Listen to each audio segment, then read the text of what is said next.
This.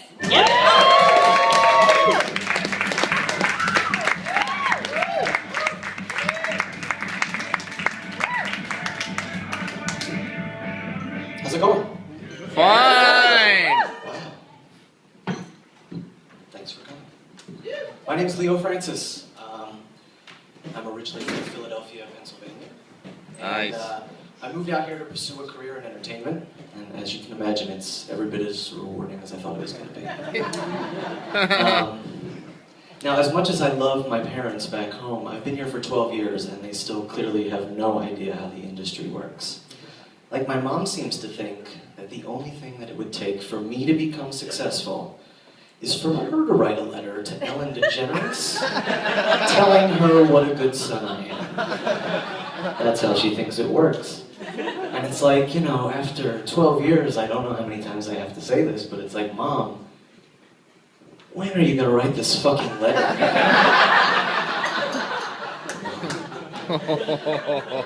The entertainment industry is tough, you know. I see some of my friends getting cast in bigger movie roles, and although I'm very happy for them, it does tend to make me a little bit jealous because my resume is not as impressive.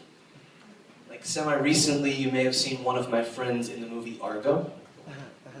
No. Semi-recently, you may have seen me at the ArcLight getting tickets to see Argo.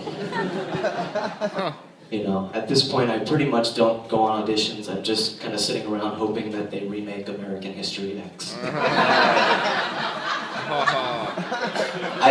In all honesty, I wouldn't, even if they offered that to me, I wouldn't take that role, because at this point, with my bald head, I'm really already overly paranoid about people thinking that I'm a racist.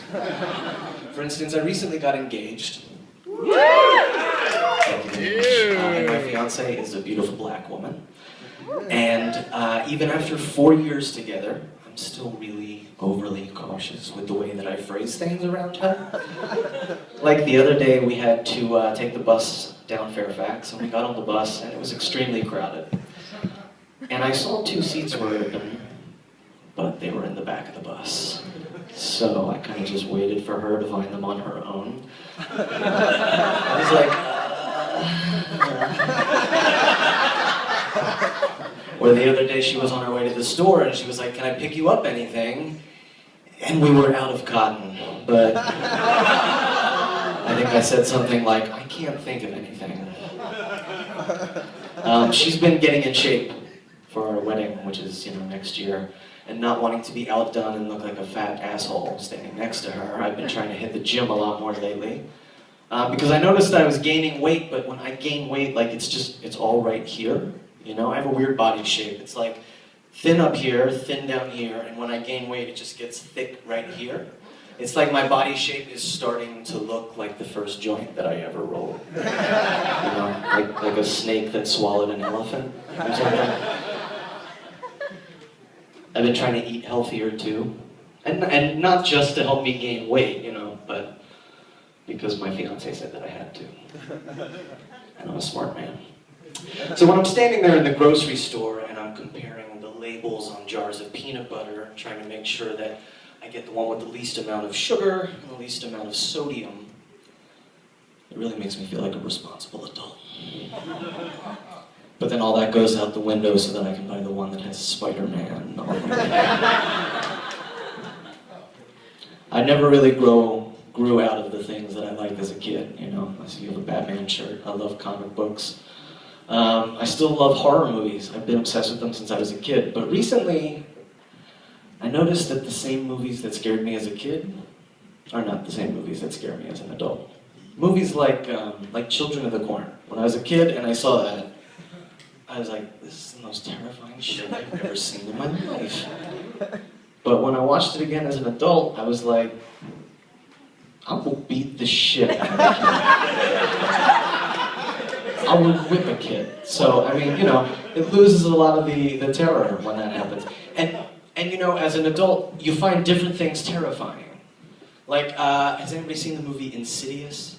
Yeah, a couple people, okay. The plot of the movie is that this family moves into a brand new house, and their son falls, hits his head, and immediately afterwards, like, crazy shit starts happening. What I like about this movie is, unlike other horror movies, when crazy shit starts happening, they move the fuck out of the house. You know what I mean? They don't stay in the house and just call a priest or whatever. So they move into another house, and when they get there, crazy shit starts happening there too. And as an adult, what I find most terrifying about all of that is that they're not getting their deposit back. You know? That shit's gone. I saw a movie called The Purge recently. That was really fun. I don't know if you guys saw it. The concept of the movie is really great. It's that all crime is completely legal for one day out of the year. Although there's a little known fact that the original working title for the movie was Every Day in the State of Florida. I don't know if we have anybody from Florida, but it's sort of like RoboCop's Detroit, but with palm trees. Oh, no. So I'm sitting on the couch today with my dog watching this new show, The Bridge, on FX. Now, I started watching it because initially I thought it was a documentary about Jeff Bridges. It is not. So I'm sitting with my dog watching it, and I said out loud, "Did you just see that?" And turned to my dog like my dog was going to answer me. And when I turned to him, I realized I had just woken him up. So I repeated myself. Like, that's why he's not answering my question, because he didn't hear it. I got one more for you, and then I'm going to get out of your hair and let some other amazing comedians come up here. I'm also a songwriter, and to me, lyrics, most important part of the song. So, I think I'm overly critical of other people's lyrics, and I'd just like to give you an example. In the song, Nothing Compares to You, Sinead O'Connor sings, "I went to the doctor, and guess what he told me? Guess what he told me? He said, girl, you better try to have fun no matter what you do." But he's a fool. Also, he's probably not a real doctor. I'd get a second opinion, that's not even a medical diagnosis. If it was more realistic, it would probably be like, girl, you have herpes.